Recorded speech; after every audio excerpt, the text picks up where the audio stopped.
प्यारे बच्चों, आज हम आपकी अंकुर हिंदी पाठमाला कविता 1 का दूसरा वीडियो हम देखने जा रहे हैं। पहली वीडियो में हमने जीवन गीत कविता का सरल अर्थ जाना था, तो अभी हम इसमें इस कविता का अभ्यास कार्य करेंगे। तो आशा है आपके अगर थोड़े बहुत डाउट्स रह गए होंगे तो इसमें सारे आपके क्लियर हो जाएंगे। ठीक है बच्चों, तो अभी हम अभ्यास कार्य शुरू करते हैं। हाँ, देखिए अभी यहाँ पर निम्नलिखित प्रश्नों के उत्तर एक वाक्य में लिखिए। अभी यहाँ पर एक आपको छोटे छोटे प्रश्न दिए हैं जिनके उत्तर आपको एक वाक्य में लिखने हैं। पहला प्रश्न है, कवि मनुष्य के जीवन को कैसा मानता है? उत्तर होगा, कवि मनुष्य के जीवन को संघर्ष भरा मानता है। हमने देखा था ना, जब जीवन पथ संघर्ष भरा फिर मेरा मन क्यों डरा डरा। यहाँ पर कवि क्या कहते हैं, अगर यह जीवन पथ यानी जीवन का जो रास्ता है वह संघर्ष से भरा है तो फिर मेरा मन क्यों डरा हुआ है। तो यहाँ पर कवि क्या कहते हैं कि मनुष्य का जीवन कैसा है? मनुष्य का जीवन संघर्ष से भरा हुआ है। प्रश्न 2 है, कर्मठता यदि शपथ उठा ले तो क्या होता है? कर्मठता, ठीक है। अभी देखो, कर्मठता यदि शपथ उठा ले तो कोई कार्य असंभव नहीं होता है। कर्मठता यदि अगर हमने काम करने की शपथ ले ली है तो हमारे लिए कोई भी काम असंभव नहीं होता है। ठीक है। अगला प्रश्न है, हरा भरा जीवन पथ किसे मिलता है? यानी जिसका जीवन बहुत सुखी होता है, हर जीवन में हर सुख सुविधाएं उपलब्ध होती है, ऐसा कौन सा व्यक्ति होता है जिसके जीवन का पथ यानी जीवन रूपी रास्ता जो होता है वह हरा भरा रहता है, यानी सुख संपन्न से भरा हुआ होता है? तो इसका उत्तर होगा, खूब परिश्रम करने वाले को हरा भरा जीवन पथ मिलता है। यानी जो अपने जीवन में खूब परिश्रम करता है, कोई भी कार्य खूब परिश्रम से करता है, अच्छी तरह से करता है, तो उसका जो जीवन पथ होता है वो क्या होता है? हरा भरा होता है, यानी सुख से भरा हुआ होता है। तो अगले प्रश्न है, भाव स्पष्ट करना है यहाँ पर हमें। तो अभी देखिए, भाव स्पष्ट करना है, ये कौन सी पंक्तियां हैं? है इतना सब कुछ ज्ञात अगर फिर साहस क्यों बिखरा बिखरा। जब जीवन पथ संघर्ष भरा फिर मेरा मन क्यों डरा डरा।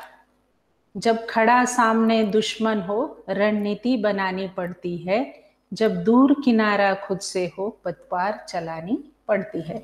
ठीक है। अभी इन पंक्तियों का हमें यहाँ पर भाव स्पष्ट करना है, यानी इसमें कवि इन पंक्तियों के माध्यम से क्या कहना चाहते हैं। ठीक है, यानी हमसे वो इन पंक्तियों के माध्यम से क्या कहना चाहते हैं।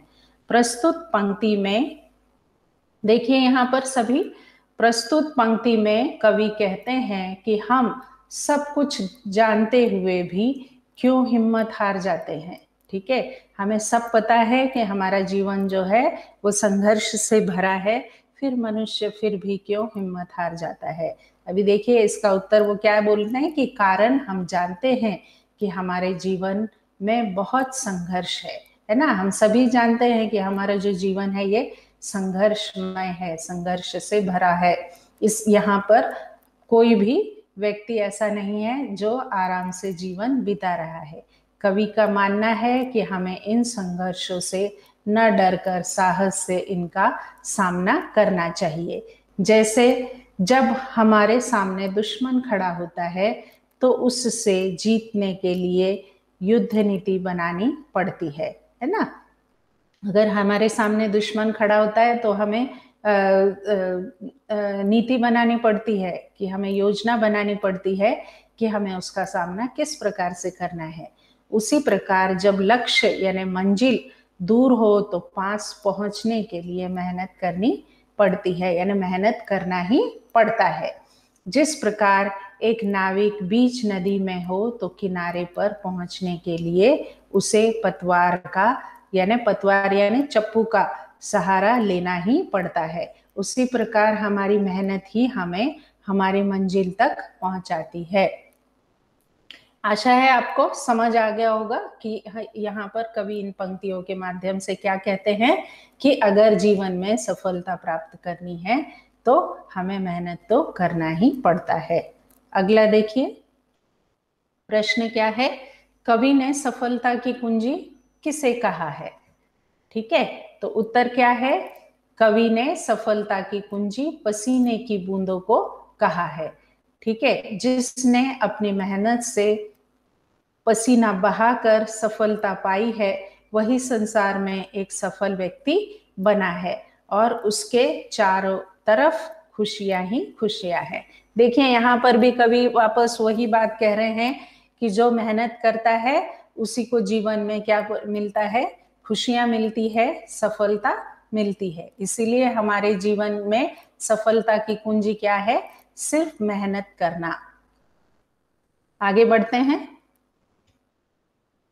देखिए अब इस कविता में जो शब्द आए थे उन शब्दों का ही यहाँ पर हमने विलोम शब्द लिया है।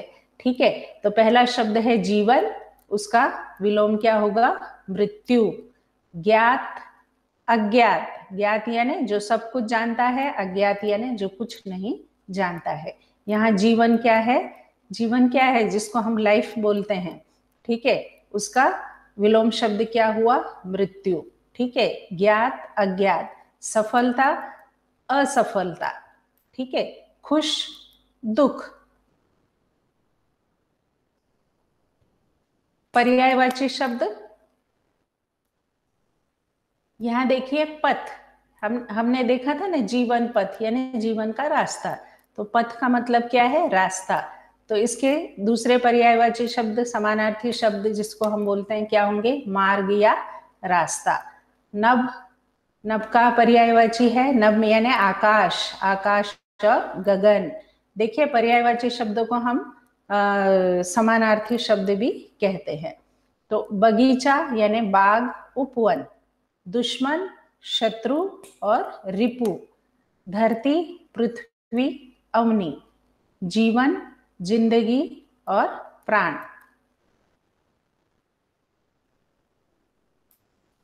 तो बच्चों ये हमने जीवन पथ कविता का अभ्यास कार्य देखा है और मुझे उम्मीद है आपके सभी डाउट्स यहाँ पर क्लियर हो गए होंगे और कविता कितनी आसान है ये आपने यहाँ पर समझ लिया होगा। बहुत ही आसान कविता है जिसको आप लोग बहुत आसानी से कर सकते हैं। धन्यवाद।